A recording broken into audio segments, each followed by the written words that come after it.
Hello fellow cultivators, this video will be introducing Eye of Providence the game Tale of Immortal, and this is one of the divine artifacts that you can pick out of the three at the beginning of the game. Technically, this is probably the strongest one out of all three of them. I mean, of course, the gourd is fun and also like the mushrooms can be very powerful. But apart from the mushroom man, there's not much something else that can help you later in the game. I mean, in the beginning it was really good, the gourd. Well, for the Bagua Jade, yeah, you can always take on the sugar mama or sugar daddy. But again, once you reach higher realms, it's basically not much useful. And the Eye of Providence is actually the only one which is actually quite useful even at the very end of the game. And the best part about it is basically you can use those skills whenever you want to do, rather than depending on your other things to do it compared to the gourd. So this is probably what you can see when you are at the beginning of the game. And again, just as usual, put your mouse here on Artifact Guide, you will see how to use them. So yeah, basically you press F to use it in the battle and press F outside the battle to open this thing.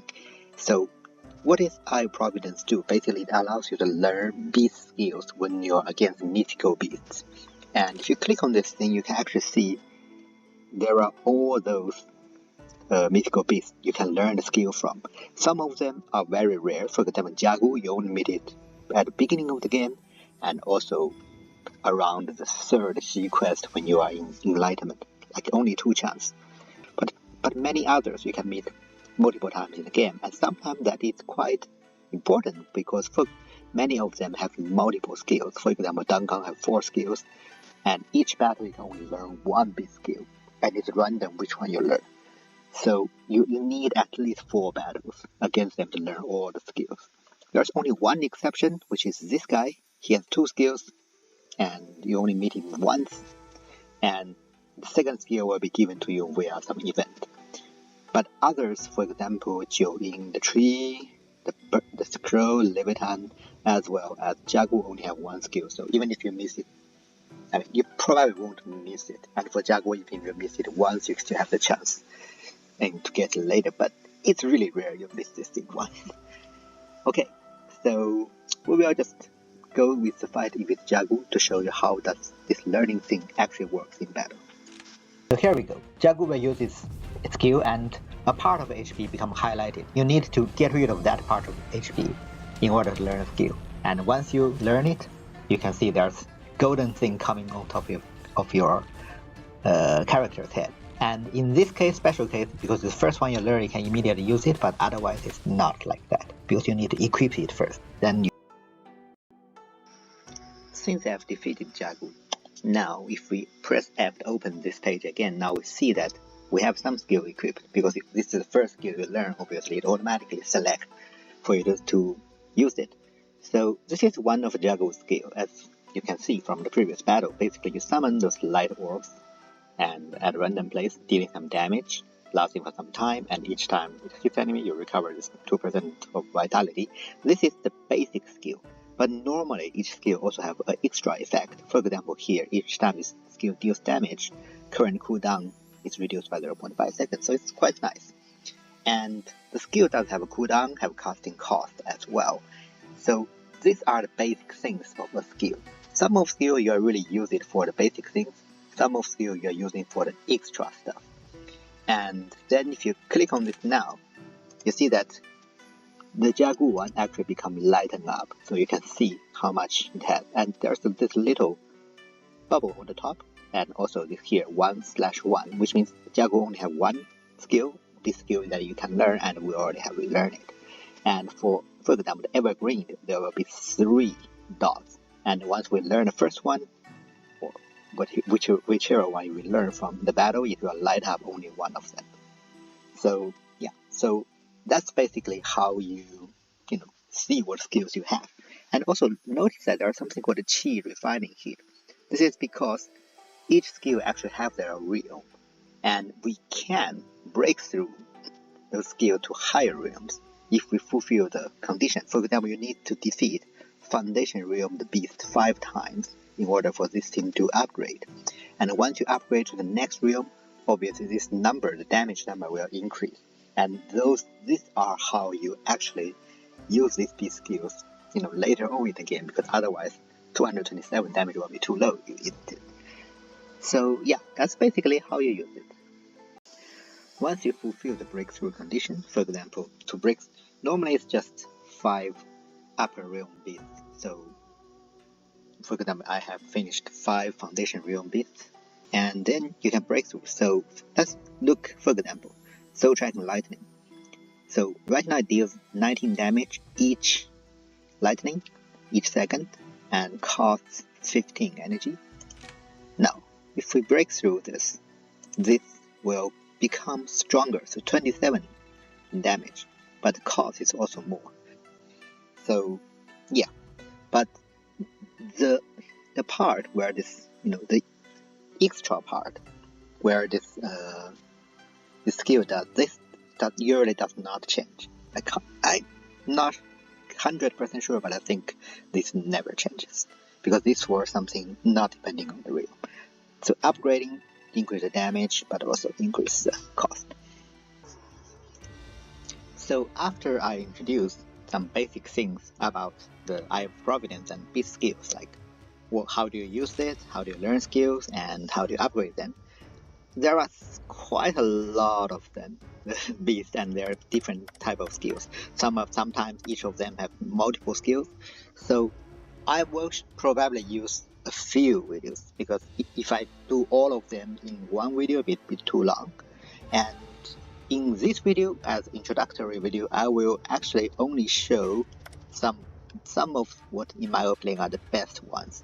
And later on, I will probably, in the other videos, in the following up video, I'll show all of them. So best here, in general, I would say, let's say some of skills are good early game, some of them are good later game, some of them are good throughout game. So let's say I will pick only a few which are in generally really great. The first one, Rushing Thunder. And this is basically the reason why Eye of Providence is the best initial artifact in this game. So out of the board, which is actually very versatile, very fun to play, and even have a lot of actual events and stuff which are related to it. However, just because the Rushing Thunder is so good, the Eye of Providence is just really good.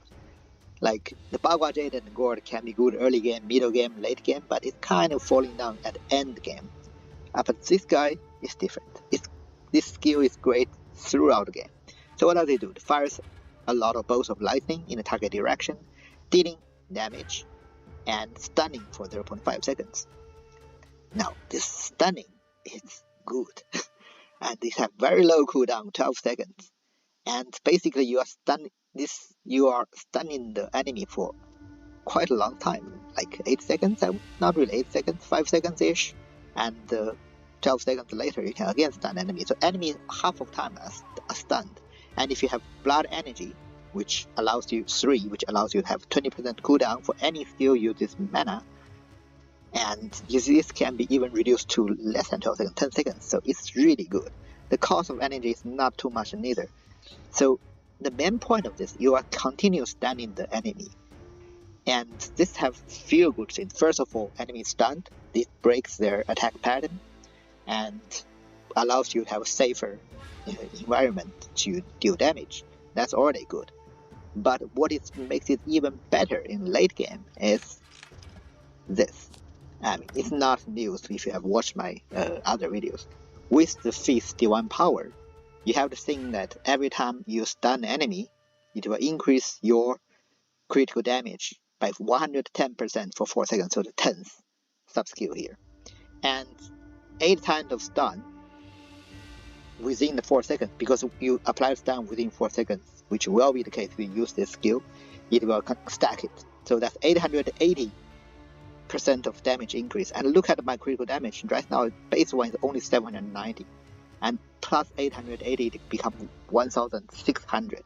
And even at end game, the critical defense of the Immortals maybe it's around 1000, and this means you can still reach 500% of maximum critical damage rate, and that is why this skill is great even in the end game. And also in the early game, it's quite nice to break enemy attack. So basically, this is what it do. So basically, you can see that enemy is almost always stunned during this time. And for example, you are against the Lydra, which uses this character attack, and you see that it's trying to do its thing. You can immediately press it, and it's stunned it. And notice that wherever this happens is where your mouse is. So in order to stun enemy, you need to put your mouse, towards the enemy, so that your face is towards the enemy. For example, here, here, here, and also you put the mouse on your enemy. Otherwise, if you put it here, it will stun it here. So very nice, very easy to use, very low cooldown, very great effect, and also give you a good damage increase. And we can actually show this. So let's make this guy's critical defense 1000 and critical rest to 0. So, no, this is okay. So now when I deal crit, it's 1-5, right? 1-5-3-2-9-8. Just look at how much more damage I can do the moment I use this. And now it's dropping back to 1-5.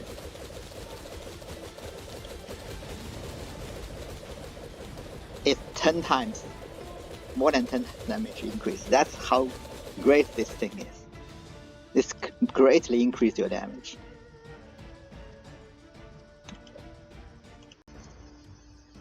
The next one, in my opinion, are quite good throughout the game is Toxic Mist. It's throughout the game, maybe not very much in end game where you already have optimized thing. And the main thing about this is it's not whatever it's used the damage. So it unleash basic AoE dealing damage. But the main point of using is the secondary effect. For every enemy killed by this skill, you recover 5% energy every 1 second. For every 1 second. It looks very weird. What does this even mean? So basically, every 1 second, you recover 5% of enemy. And if you killed 20 enemies, you will last 20 seconds. So last 20 seconds and 5% energy increase, that's basically 100% energy back. So it's one of the best ways to recover MP. And you get this, you need to defeat Suan Yu. So while you are in, let's say, Golden Core, you go to Fallen Valley, try to farm it until you meet this guy in the end of the Fallen Valley, and then you defeat them. Very likely you learn this skill in the first try. And then you after that, throughout the game from here to here to here to here, every time you feel like, oh, my MP is less, you can just go to defeat. I mean, tower is not the best play because I don't have much mobs, but you can go to get into any dungeon on the ground or anywhere. Either any dungeon, to be honest. Dungeon. Ah, yeah, there is. Do I have this? See how much energy do I have now? And get in there. You wait till the enemy to spawn, like this. Get a bit more. Okay, and you're facing towards this. It kills instantly, and then you gain this thing. Basically allows you to recover MP, and very fast you gain your MP back. And yeah, now I have full energy. And if you have Mu Qing as your artifact spirit, of course, then you can even recover some HP at the same time, 8 times HP recovery while you recover MP, of course. So it's a great way using the skill for you to recover your status, MP and HP.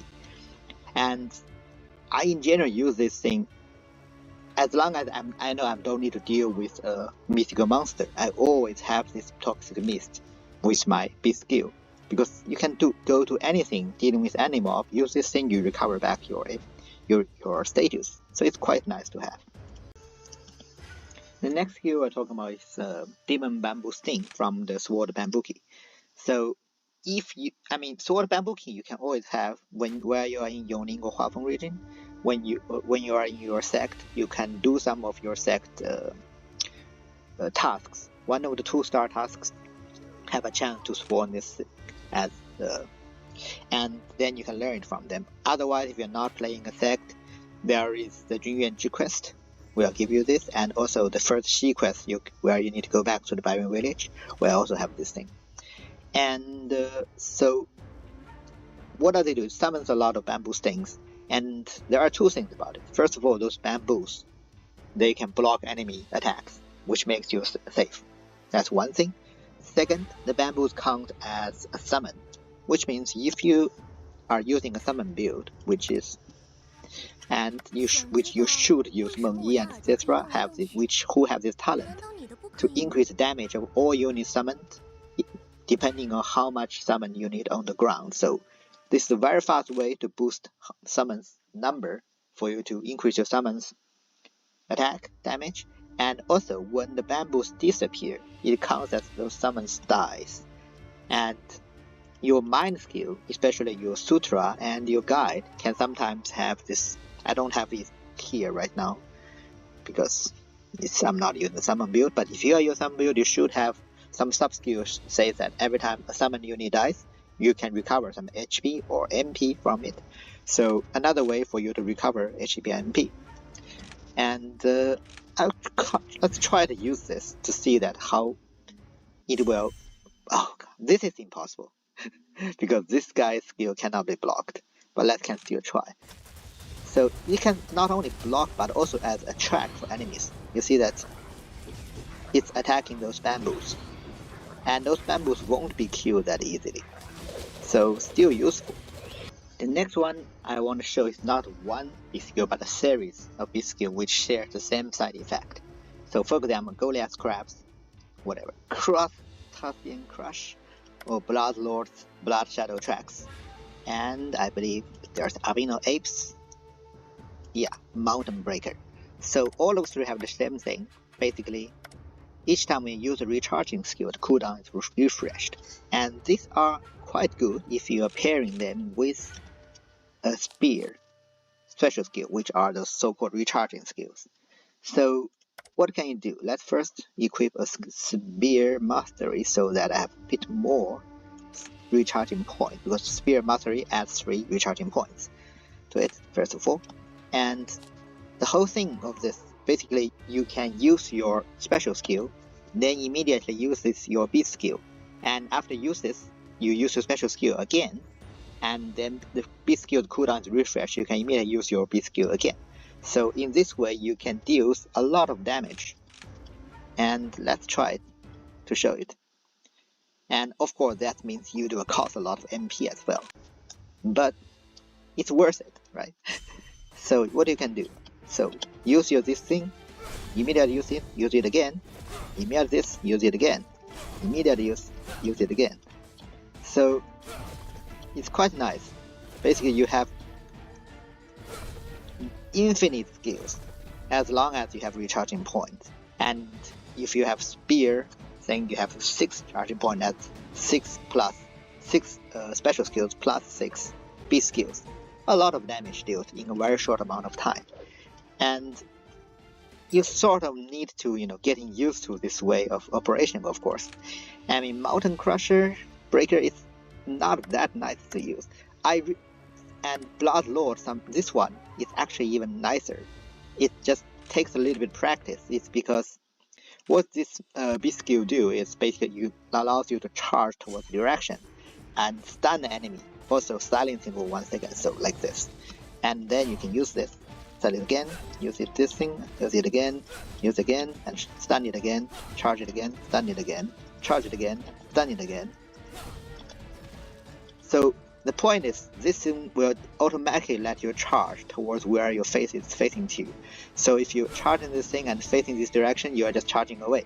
So you need to use this thing immediately loops back. This thing comes back. And don't charge away. So it takes a little bit of practice, but it's quite powerful to use. And mainly because you are stunning the enemy all the time.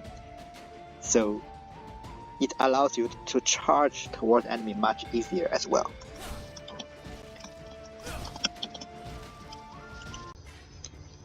And the next one I'm going to talk about is some good early game skill.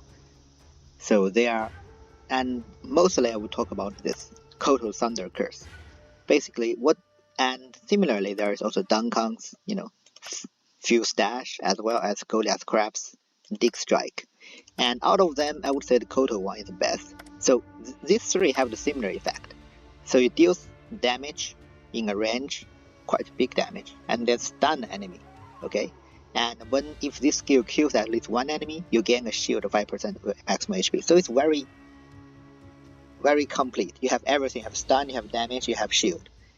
And so basically, if you have one of these skills, you cast it once, you can defeat all the NPCs in the same region. Like if you are actually running, you learn this skill, you basically kind of invincible. You win all the NPC battles because this guy is really powerful in early game. Deals a lot of damage and stun them for quite a long time when where you can do damage by yourself. NPC main problem, they're running around. You can't deal damage nicely to them. And then you gain a bit shield as well. And the reason why I say that this one is the best, well, first of all, it has a very long cooldown, costing a lot of energy, so it costs a lot as well. Compared to Dunkang's one, Fuse Dash is similar, deals damage, stun 2 seconds, get shield, cost cooldown much less, cost much less, but then the area is the main thing. So this thing, you can only stun and get a thing if you actually hit the enemy. Okay, so let's see, Fuse Dash, what does it do? Fuse Dash does, it's this much, just this much. And nice thing, better part of it, of course, you are dashing, so you can use it to dodge a bit skill, but the area is less. And therefore, you are not guaranteed to hit the enemy. I mean, to be honest, it's still quite big, so it's very easy to hit enemy. So I say in that way. And similarly, what about this guy, the Goliath Crab? Dig Strike.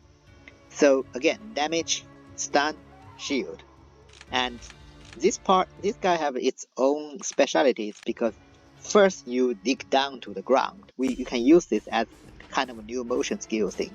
If the enemy is hitting projectile coming towards you, you press F. You get into the ground, and then you stun the enemy and then gain shield.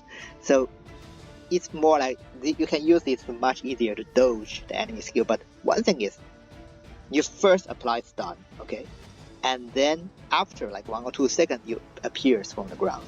It's not when you appear from the ground, it applies stun. So it's a bit confusing, but you just need to get to know this thing. And now and you see that it's just that area.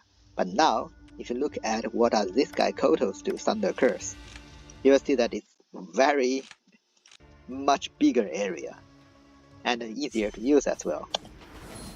It's this big, almost the entire screen, and you are almost guaranteed to kill some small mobs for you to generate a shield as well, and 3 seconds stun.